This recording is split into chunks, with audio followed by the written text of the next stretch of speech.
So I was mentioning last week that this canto has a special place among all the 49 cantos of Savitri.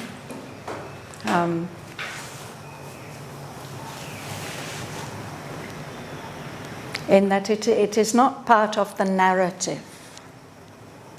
Only the very first line refers to King Aswapati. The rest of this canto refers to the secret knowledge which has been given to him through the action of the goddess of inspiration, and which has brought about his mind and body's first spiritual change. And this knowledge Sri Aurobindo is sharing with us in this canto. We can read it and study it and go more and more into depth with it, because it's a summary of all the basic knowledge which is underlying this poem. Later on in Book 10, Sri Aurobindo will elaborate on this. But now, just to give us a start, he's given us this very special canto. And it has, I think, 7 sections. We started reading the first one, in which Sri Aurobindo tells us that this world is a beginning and a base where life and mind erect, build up their structured dreams. But to build up reality, an unborn power must build reality, a power which has not manifested yet. We know matter, we know life, we know mind, but there are other levels also. And he tells us that a death-bound littleness is not all we are. And he explained, we were reading about how human beings can have at special moments wonderful experiences which are very, very different from the ordinary daily life. No? So I'm reading on from line 65. In moments when the inner lamps are lit and the life's cherished guests are left outside, our spirit sits alone and speaks to its gulfs.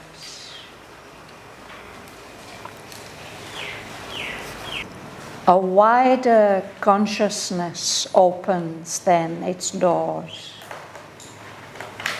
invading from spiritual silences a ray of the timeless glory stoops a while to commune with our seized, illumined clay, and leaves its huge white stamp upon our lives. In the oblivious field of mortal mind, revealed to the closed prophet eyes of trance, or in some deep internal solitude witnessed by a strange immaterial sense, the signals of eternity appear. The truth mind could not know unveils its face. We hear what mortal ears have never heard. We feel what earthly sense has never felt. We love what common hearts repel and dread. Our minds hush to a bright omniscient. A voice calls from the chambers of the soul. We meet the ecstasy of the Godhead's touch in golden privacies of immortal fire. These signs are native to a larger self that lives within us by ourselves unseen. Only sometimes a holier influence comes, a tide of mightier surgings bears our lives, and a diviner presence moves the soul. Or through the earthly coverings something breaks, a grace and beauty of spiritual light, the murmuring tongue of a celestial fire. Ourself and a high stranger whom we feel. It is and acts unseen as if it were not. It follows the line of sempiternal birth, yet seems to perish with its mortal frame. Assured of the apocalypse to be, it reckons not the moments and the hours. Great, patient, calm, it sees the centuries pass, awaiting the slow miracle of our change in the sure, deliberate process of world force and the long march of all-revealing time. Would you like to start today? In moments when the inner lamps are lit and the life's cherished guests are left outside, our spirit sits alone and speaks to its gulfs. Mm-hmm. So these are special moments which can just happen or which we can create for ourselves. When we create those moments, when we leave all the cherished guests, all the interests, all the contacts, all the thoughts of normal things, we leave those outside and we go deep inside ourselves so that our spirit has the chance to sit alone and speak to its gulfs, its deeper parts, not always be on the surface. Yes. A wider consciousness opens then its doors, invading from spiritual silences. A ray of the timeless glory stoops a while to commune with our ceased illumined clay and leaves its huge white stamp upon our lives. Yes. So when our spirit has the chance to speak to its gulfs and we are listening to that conversation, then what may happen is that a much wider consciousness than our normal surface awareness. It's as if it opens up its doors and something comes down to us from the higher levels, comes invading, it comes rushing in from those spiritual silences, like a ray of light, a ray of the timeless glory. It's as if it bends down to touch us for a moment, to commune, to communicate, to have a conversation with our seized, illumined clay. The clay refers to the matter of our bodies, our physical being. But that physical being gets seized by that light and power, gets lit up by it. And that, if an experience like that comes to us, it's life-changing. It leaves a huge white stamp upon our lives. It leaves an impression which will never fade away completely. Mother says if we've had the blessing of an experience like this, we can always remember it and prepare for the way for other experiences to come. Mila. In the oblivious field of mortal mind, revealed to the closed prophet eyes of trance, or in some deep internal solitude witnessed by a strange, immaterial sense, the signals of eternity appear. Yes. So we are living mostly in this field of mortal mind, the mind that is subject to death, that belongs to this physical world. And that mind has forgotten, oblivious.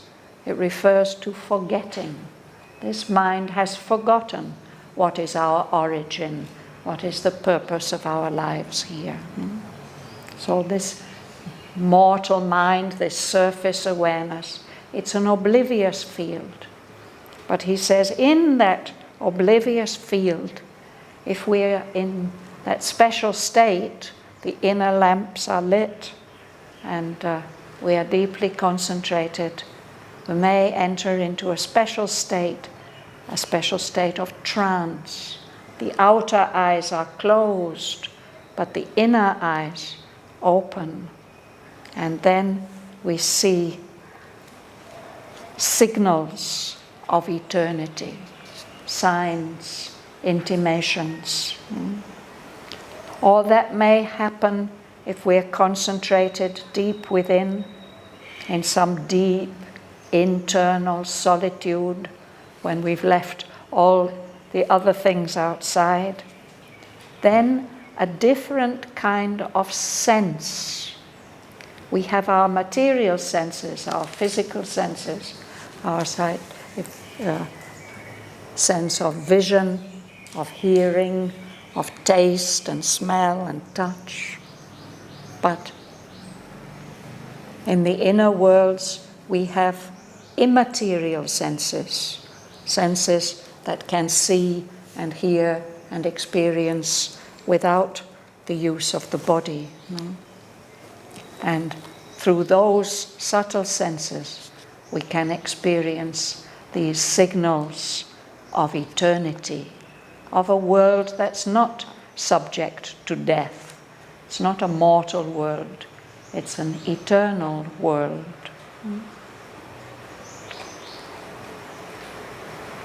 Howard, you would read, please? The truth mind could not know unveils its face. We hear what mortal ears have never heard. We feel what earthly sense has never felt. We love what common hearts repel and dread. Yes. So in those deep inner indrawn states, we become aware of a truth that mind could not know. That truth reveals itself to us. We can, with the subtle hearing, we can hear what mortal ears, physical ears, have never heard. And we can feel what our earthly sense, our material senses, have never felt. And we may find ourselves attracted, intensely attracted, by things that to our outer being may be fearful, things that repel, that our surface hearts push away, they dread. I think one of the first signs of an inner turn towards the spiritual life is when we no longer want to be surrounded by lots and lots of people and continually entertained and occupied, that instead we want these inner silences and the chance of experiencing something completely different, where there's no fear of loneliness anymore.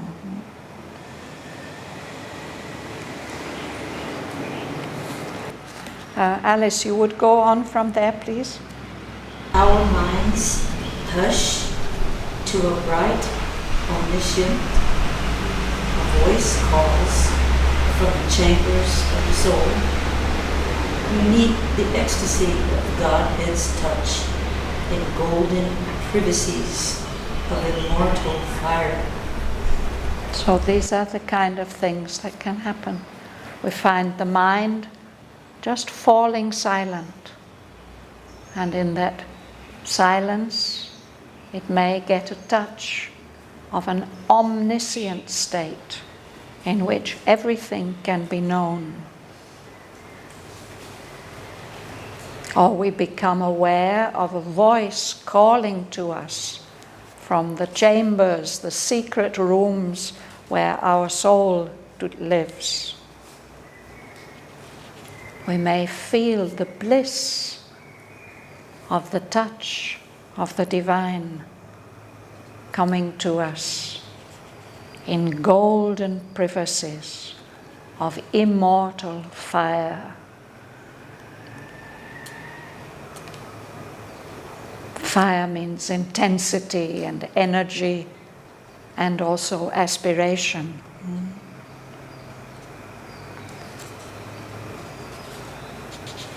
Gomsun.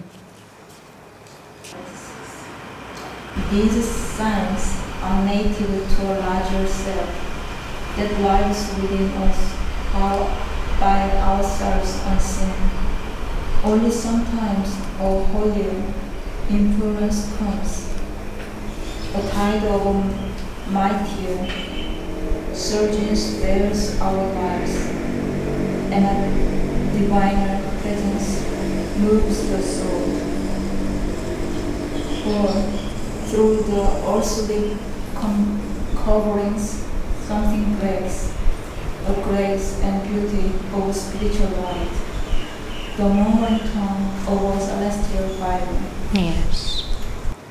So if these experiences come to us, or the fact that these experiences come to human beings, these are signs of a larger self, something much vaster, more powerful than our ordinary outer appearance. That larger self is living within us, although we don't see it. We don't often feel it. Only sometimes from that larger self an influence comes to us, a holier influence, an influence that brings a touch of divinity. Or what happens is maybe that a great surge of energy comes, like the tide of the ocean sweeping in and carries up our lives and helps us to do things that we would never have imagined that we could do. And we feel that our soul is being moved by a diviner presence than our ordinary surface self.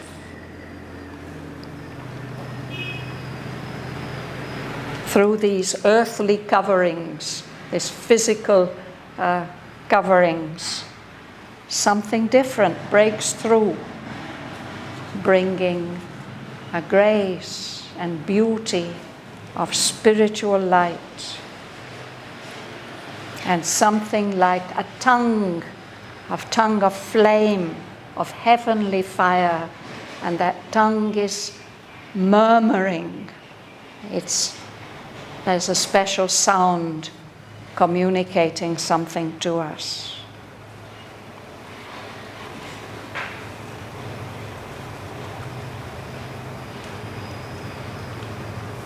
Kamala. Ourself and a higher stranger whom we fear.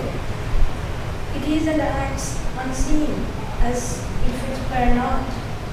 It follows the line of self-internal birth. It seems to perish with its mortal frame. Yes, this is the larger self. This is the holier influence. It is our self, but we may feel it when it contacts us like a great stranger. That larger self, that holier influence, exists and acts unseen. We are not aware of it. It's as if it were not there at all. No? He says that this larger self of ours, it follows the line of sempiternal birth, yet seems to perish with its mortal frame.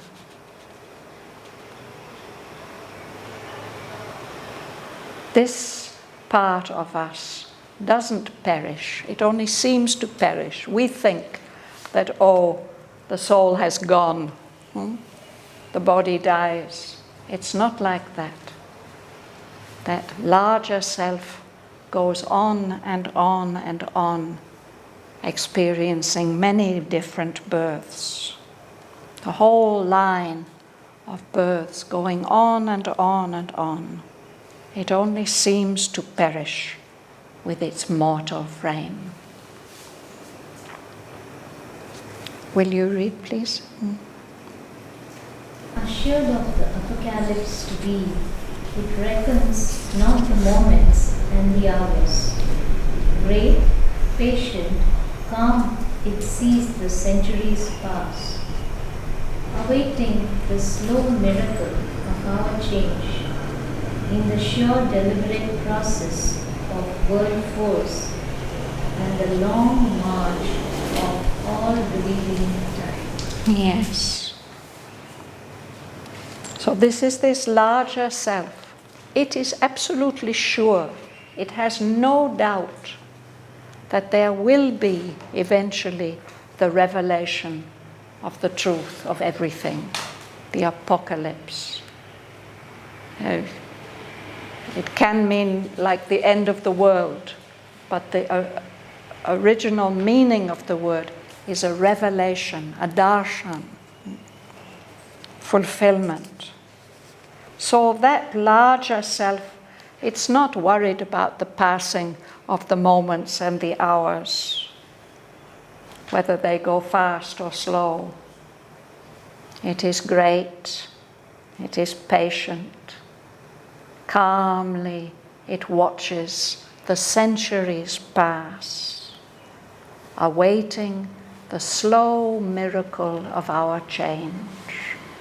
This change that is happening in us and in the world, happening so slowly we don't see it happening, but it is happening in the sure, deliberate process of world force. There's an energy driving the world, and that energy has a purpose and an intention, and it knows exactly what needs to be done to bring about that apocalypse. But all this is happening in the long march of all-revealing time. We don't see everything all at once. It gets slowly, gradually unfolded. But time will reveal everything.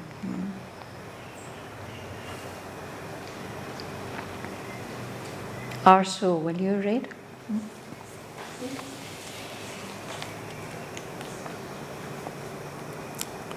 Top of page 49.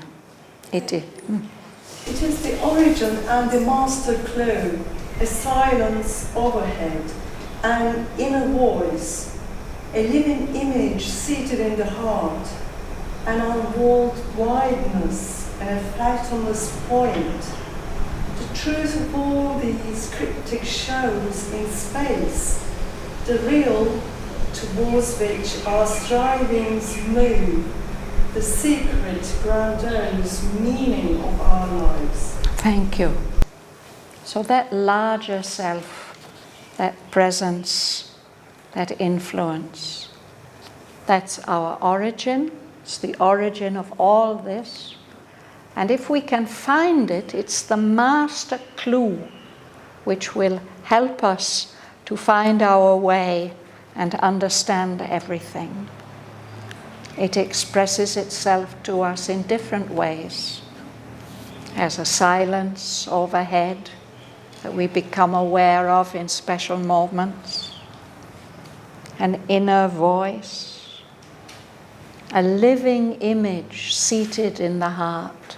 At special moments, we may see that living image seated there. Sometimes we feel that self, that presence, as an unwalled wideness, something with no limits. But it can also express itself as a point, a dimensionless point, which is fathomless. It's so deep, we can never get to the bottom of that point. That master clue, that presence, that larger self, is the truth, the reality which is upholding all these cryptic shows in space. Something that's cryptic is mysterious and puzzling. There are people who like to do crossword puzzles, and if they're good at crossword puzzles, they like to do cryptic crossword puzzles, one where the clues themselves are puzzles. So all these things that we see, we think we see the outsides of them and we think we know what they are. But actually they're mysterious and deep and bewildering and puzzling. They're concealing this truth which is supporting all of them. This real, which is not an illusion, not a dream, truly real, that reality towards which all our efforts are moving. We may think that we try so hard to get certain things done and that we fail, it's useless, we get discouraged. But again and again in the poem, Sri Aurobindo tells us that all our efforts are moving towards some great fulfillment. That reality, that truth, that origin is the secret meaning of our lives. And it's a grandiose meaning. It's an enormous, powerful, noble meaning.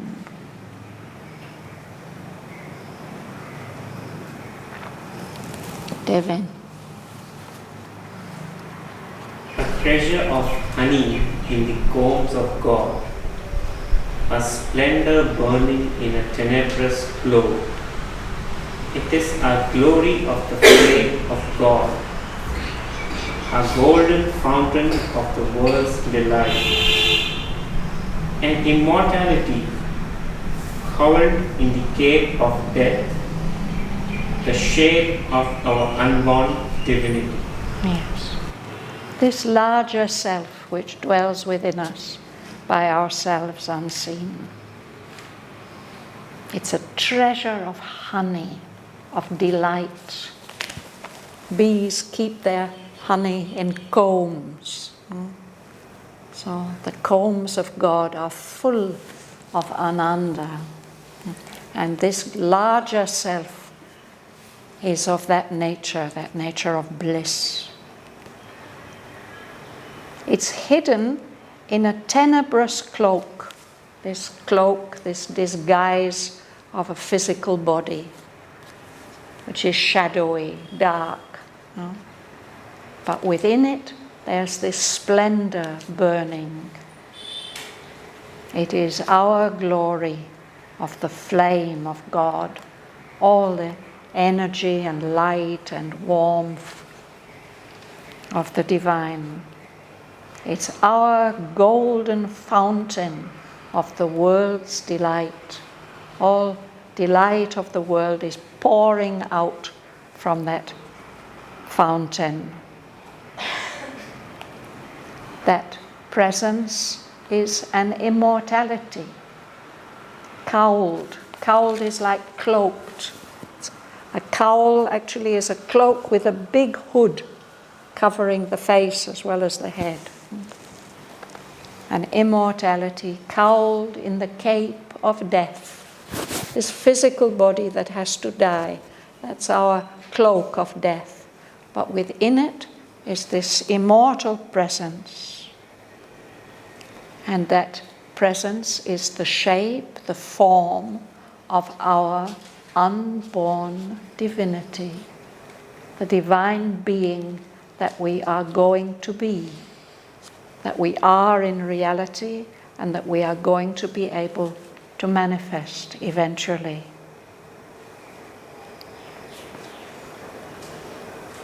Joel.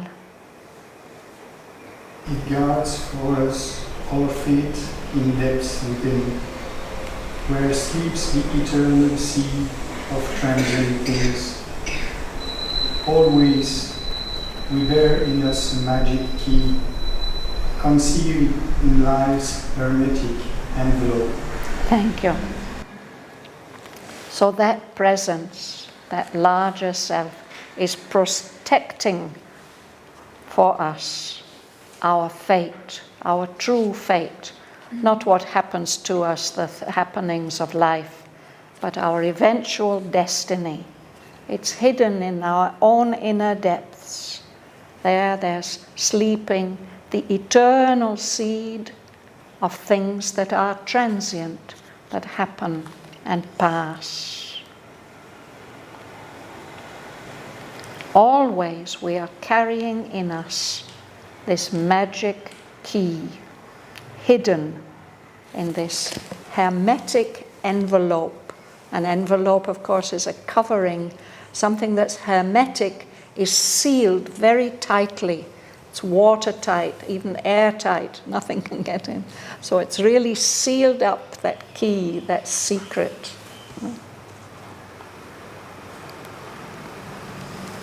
Stanley. The burning witness in the sanctuary regards to time and the blind walls of form. The timeless light is in his hidden eyes.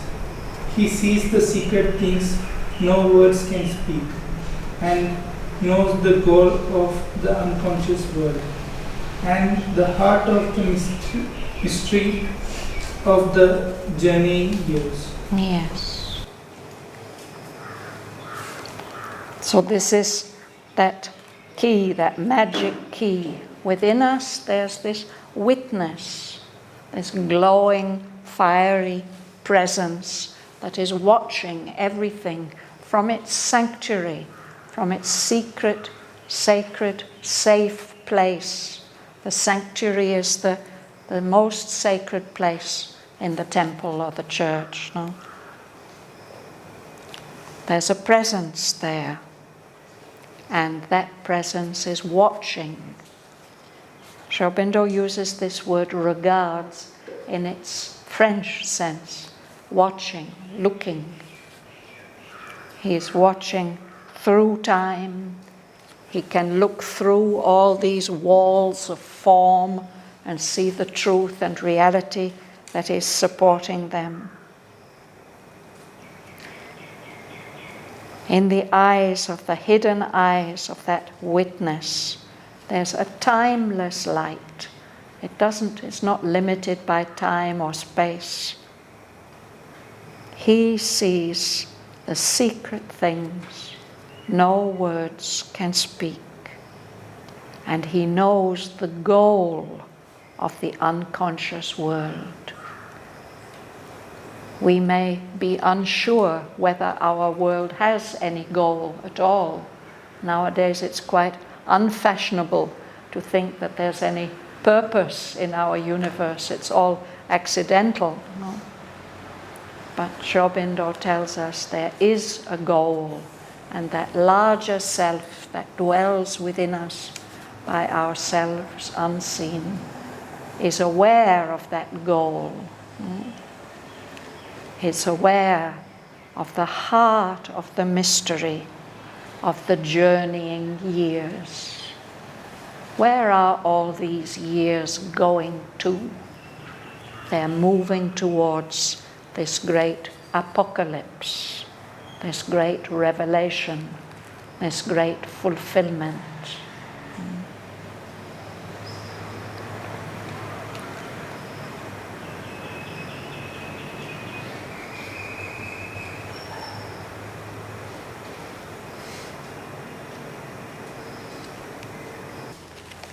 We could read them together, if you like. In moments when the inner lamps are lit, and the life's cherished guests are left outside, our spirit sits alone and speaks to its gulfs.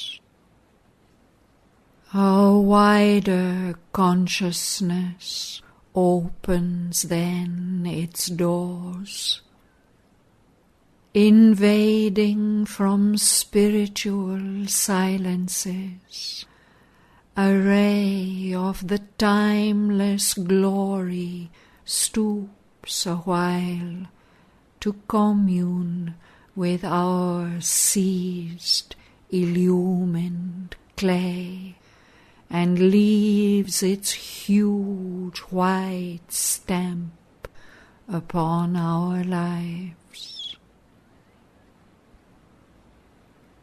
In the oblivious field of mortal mind, revealed to the closed prophet eyes of trance, or in some deep internal solitude, witnessed by a strange immaterial sense, the signals of eternity appear.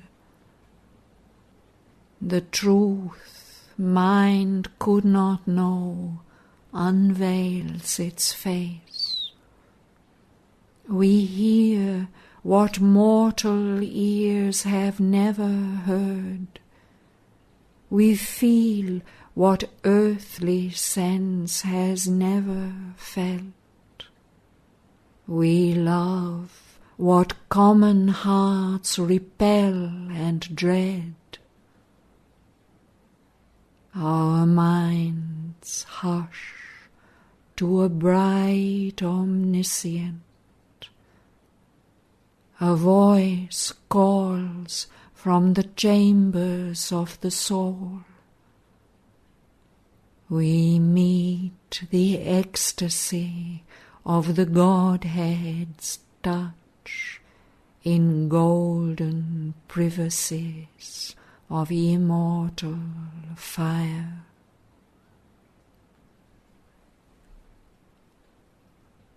These signs are native to a larger self that lives within us by ourselves unseen.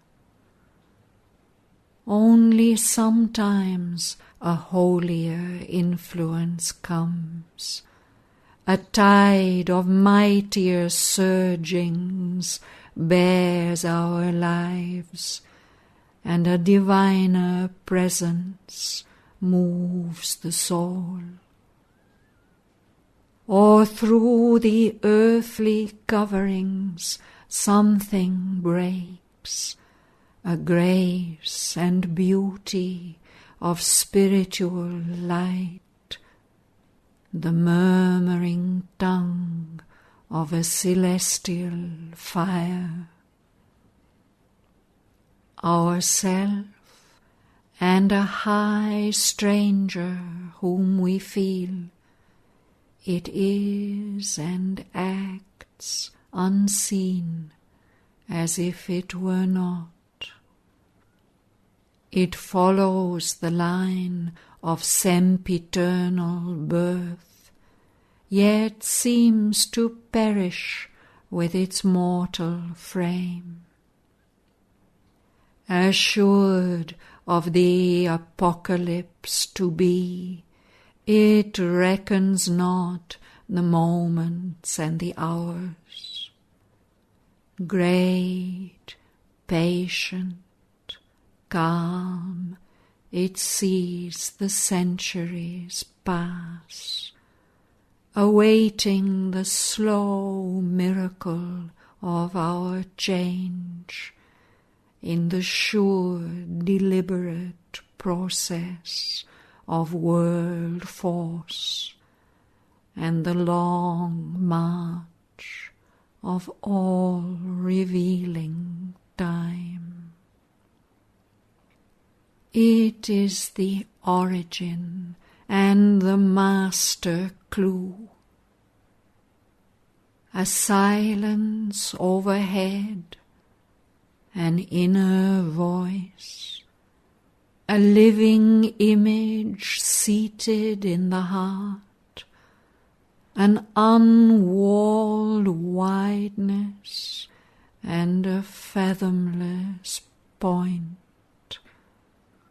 The truth of all these cryptic shows in space, the real towards which our strivings move, the secret, grandiose meaning of our lives.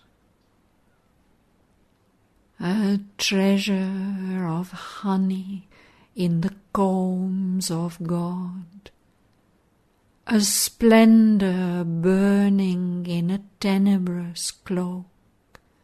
It is our glory of the flame of God, our golden fountain of the world's delight. An immortality cowled in the cape of death, the shape of our unborn divinity.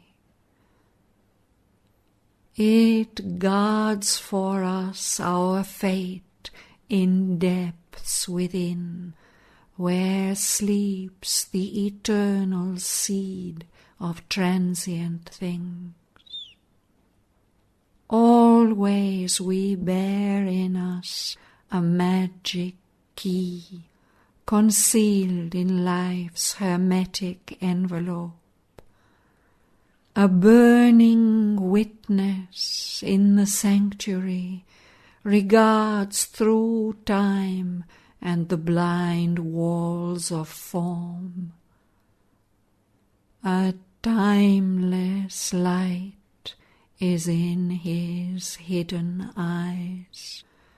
He sees the secret things no words can speak, and knows the goal of the unconscious world and the heart of the mystery of the journeying years.